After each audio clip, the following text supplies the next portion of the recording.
جن کے ڈر سے قیصر و کسریٰ کی حکومتیں کانپتی ہیں، اس نے جب حضرت عمر فاروق کو اس حالت میں دیکھا کہ زمین پر بغیر کسی سیکورٹی کے، بغیر کسی محافظ دستے کے سوئے ہوئے ہیں، تو اس کے اوپر ہیبت طاری ہو گئی اور بڑا تاریخی جملہ کہا کہ عدل تفا منک یا عمر، اے عمر تم نے عدل کیا، اس لیے آج تم امن کے ساتھ، سکون کے ساتھ آرام کی نیند سو رہے ہو۔ اے عمر ہمارا بادشاہ، ہمارے حکام ظلم کرتے ہیں، ناانصافیاں کرتے ہیں، رعایا کے ساتھ رعایا کے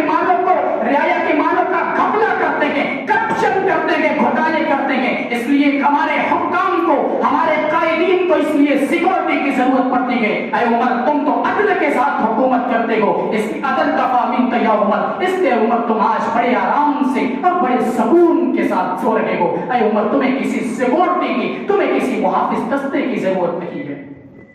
اسلامی سیاست کے اندر حکمراں حضرت عمر فاروق رضی اللہ تعالیٰ عنہ کو دیکھیے، بیت المقدس فتح ہوتا ہے۔ اسلامی سیاست صرف ان مسلمانوں کے ساتھ نہیں، بلکہ اسلامی سیاست تو وہ ہے جہاں ہر دھرم کا سمان کیا جاتا ہے، ہر مذہب کا سمان کیا جاتا ہے۔ حضرت عمر فاروق رضی اللہ تعالیٰ عنہ بیت المقدس جاتے ہیں، عیسائیوں سے معاہدہ ہوتا ہے، معاہدہ لکھا جا رہا ہے کہ عیسائیوں کے جان و مال کی حفاظت کی جائے گی، ان کے عبادت گاہوں کی حفاظت کی جائے گی، ان کے عبادت گاہوں کو توڑا نہیں جائے گا اور نہ ان میں رہائش اختیار کی جائے گی۔ ابھی معاہدہ لکھا جا رہا تھا کہ اذان کا وقت ہو گیا، نماز کا وقت ہو گیا، پادریوں نے اجازت دے دی کہ عمر فاروق آپ گرجا گھر میں نماز پڑھ سکتے ہیں۔ حضرت عمر فاروق نے گرجا گھر میں نماز نہیں پڑھی، گرجا گھر سے باہر نکل کر چبوترے پر نماز پڑھی اور بعد میں نماز پڑھنے کے بعد کہا کہ میں نے گرجا گھر کے اندر اس لیے نماز نہیں پڑھی کیونکہ بعد میں آنے والی نسل ہو سکتا ہے یہ کہہ کر اس گرجا گھر کے اوپر قبضہ کر دے کہ عمر فاروق نے اس گرجا گھر میں نماز پڑھی تھی، اس لیے یہ گرجا گھر ہمارا ہے۔ ہو سکتا ہے آنے والی نسل عمر فاروق کا حوالہ دے کر اس گرجا گھر کے اوپر دستاویزی کی کوشش کریں، اس لیے عمر فاروق نے گرجا گھر میں نماز نہیں پڑھی بلکہ گرجا گھر کے باہر نکل کر چبوترے کے اوپر نماز پڑھی۔ مذہب اسلام صرف اسلام کا مسلمانوں کے درمیان نہیں بلکہ ہر دھرم کا آدر کرتا ہے۔ اسلامی سیاست کے اندر ہر دھرم کا سمان کیا جاتا ہے۔ اسلامی سیاست کا یہ حکمراں حضرت عمر فاروق رضی اللہ تعالیٰ عنہ خلیفہ وقت ہیں، لیکن رعایا کی اتنی فکر ہوتی تھی کہ راتوں کو کبھی چین کی نیند نہیں سوتے تھے، راتوں کو اٹھ کر گشت کیا کرتے تھے۔ ایک بار گشت کر رہے تھے، ایک شخص کو دیکھا بڑا پریشان حال کنارے پر بیٹھا ہوا ہے، اس شخص کے پاس جاتے ہیں، اس سے اس کا دھرم نہیں پوچھا کہ کس مذہب کے ماننے والے ہو، اس سے اس کا مسلک نہیں پوچھا کہاں کے رکھنے والے ہو، اس کے پاس جاتے ہیں اور پوچھتے ہیں کہ عمر فاروق کی سلطنت میں رکھنے والے پتہ تجھے کون سی پریشانی ہے، کس مجبوری کے تحت تم رات میں باہر نکلے ہو؟ اس نے بتانے سے انکار کر دیا۔ حضرت عمر فاروق اس کے پاس بیٹھتے ہیں، اسے دلاسا دیتے ہیں اور کہتے ہیں کہ مجھے اپنا دوست سمجھو، اور پھر اس کو اپنا دوست بناتے ہیں اور پھر اس سے اپنی مصیبت کو اگلواتے ہیں۔ وہ کہتا ہے کہ بیوی درد ذہن میں مبتلا ہے، پیدائش قریب ہے اور یہاں پر میرے پاس کوئی انتظام نہیں، بیوی بغل میں خیمہ لگا کر رکھا ہوا ہے، اسی خیمے کے اندر بیوی موجود ہے۔ حضرت عمر یہ سنتے ہیں، بھاگتے ہوئے گھر آتے ہیں، اپنی بیوی حضرت ام کلثوم بنت علی جنہیں خاتون اول بھی کہہ سکتے ہیں، اپنی بیوی سے کہتے ہیں اللہ کے ایک نیک کام ہے۔ بیوی کو پورا واقعہ بتاتے ہیں، بیوی ضروریات کے سامان لے کر نکلتی ہے۔ حضرت عمر فاروق اپنی بیوی کو لے کر جاتے ہیں، بیوی کو خیمے کے اندر بھیج دیتے ہیں اور اس میں دنیا پر حکومت کرنے والا 22 لاکھ مربع میل پر حکومت کرنے والا یہ شخص خود اپنے ہاتھ سے چولہا جلاتا ہے اور کھانا تیار کرتا ہے۔ حضرت عمر فاروق کھانا تیار کر رہے ہیں، اندر سے ولادت ہوتی ہے اور اور آپ کی بیوی آواز لگاتی ہے، امیر المؤمنین اپنے دوست کو بیٹے کی خوشخبری سنائیے۔ جب دیہاتی شخص کے کاموں میں امیر المؤمنین کا لفظ جاتا ہے تو وہ شخص ڈر کر دور بھاگنے لگتا ہے۔ حضرت عمر کہتے ہیں گھبراؤ نہیں، یہ عمر فاروق کی سلطنت ہے۔ اور حضرت عمر کھانا تیار کرنے کے بعد اس پہلے خیمے کے اندر بھیجتے ہیں اور پھر اس کے بعد وہ دیگچی اس شخص کے پاس لے کر آتے ہیں کہ لو تم رات بھر جاگ رہے تھے تو یہ کھانا کھا لو۔ یہ اسلامی سیاست کے حکمراں تھے، یہ اسلامی سیاست تھی جہاں رعایا کے درد کو سمجھا جاتا تھا۔ آج سیاست کو گھوٹالا اور کرپشن کے نام پر آج سیاست بالکل آلودہ کر دی گئی ہے، آج سیاست گندی کر دی گئی ہے۔ اور سیاست کیوں نہ گندی ہو، آج مسلمانوں نے سیاست سے دوری اختیار کر لی ہے، آج ہمارا سیاست میں کوئی مقام ہم تو ہر پارٹی کے اندر ایک دری بچھانے کا کام کرتے ہیں، ہمارا سیاست میں کوئی لینا دینا نہیں، ہم ہر جلسوں کے اندر دری بچھاتے ہیں، حالانکہ ہم اگرچہ اقلیت کے اندر ہیں لیکن ہمارا وہ مقام ہے جو کھانے میں نمک کا ہوتا ہے، کھانے میں اگر نمک نہ ہو تو وہ کھانا بے مزہ ہوتا ہے، ہم اگرچہ اقلیت کے اندر ہیں لیکن ہمارے ووٹوں سے حکومت بن سکتی ہے اور ہمارے ہاتھوں میں حکومت کا بگاڑنا بھی ہے، لیکن مسلمان اپنے آپسی اختلافات کو لے کر، اپنے آپسی انتشار کو لے کر ہر مرتبہ غیر مسلموں کو اور ایسی پارٹیوں کو فائدہ پہنچاتے ہیں جو مسلمانوں کو، ان کے دین کو اور ان کی مسلم بہنوں کی عزت و عصمت کو لوٹنے کا کام کرتے ہیں، جو مسلمان بہنوں کی عزت و عصمت کو لوٹنے کا کام کرتے ہیں، جو مذہب اسلام کے اوپر کیچڑ اچھالنے کا کام کرتے ہیں۔ مسلمان اپنے آپسی انتشار کو لے کر ایسی پارٹیوں کو فائدہ پہنچاتے ہیں۔ آج مسلمانوں کو سیاست میں آگے آنے کی ضرورت ہے، سیاست میں اپنی قیادت کی ضرورت ہے۔ آج مسلمان سیاست میں غلام بنے ہوئے ہیں، وہ مسلمان جنہیں سیاست کرنا چاہیے تھا، جنہیں دنیا کو سیاست سکھانی چاہیے تھی، آج یہ غیر قوموں سے سیاست سیکھ رہے ہیں، غیر قوموں کی غلامیاں کر رہے ہیں۔ سیاست کرنی ہے، آپ آگے آئیے، اپنے قیادت بنائیے، اپنی سیادت کیجیے۔ سیاست اسلامی سیاست صرف مسلمانوں کے لیے نہیں ہے، اسلامی سیاست سارے دھرموں کو ایک طریقے کا ایک بہترین زندگی جینا سکھاتی ہے۔ اسلامی سیاست کے اندر امن و شانتی ہے، اسلامی سیاست کے اندر عدل و انصاف ہے، اسلامی سیاست کے اندر ہر شخص کو اس کے حقوق دیے جاتے ہیں، اسلامی سیاست کے اندر کسی کے ساتھ گھپلا نہیں کیا جاتا، کسی کا حق نہیں مارا جاتا۔ اور آنے والے 7 مارچ کو غالباً ہمارا ووٹ ہے، ہم 7 مارچ کو ووٹ دینا ہے۔ آپ ووٹ دینے کو صرف اس ناحیے سے مت دیکھیے کہ آپ ووٹ دے رہے ہیں، ووٹ کو آپ اس ناحیے سے دیکھیے کہ آپ ووٹ کر رہے ہیں، اور آپ کے ووٹ کرنے کا مطلب آپ کسی کو تعاون کر رہے ہیں، آپ کسی کو سپورٹ کر رہے ہیں۔ اور قرآن کہتا ہے تعاونوا علی البر والتقوی، نیکی اور بھلائی کے کام میں ایک دوسرے کی مدد کرو۔ آپ اگر کسی نیتا کو ووٹ کر رہے ہیں، کسی کو سپورٹ کر رہے ہیں، آپ کے تعاون سے، آپ کے ہیلپ سے وہ نیتا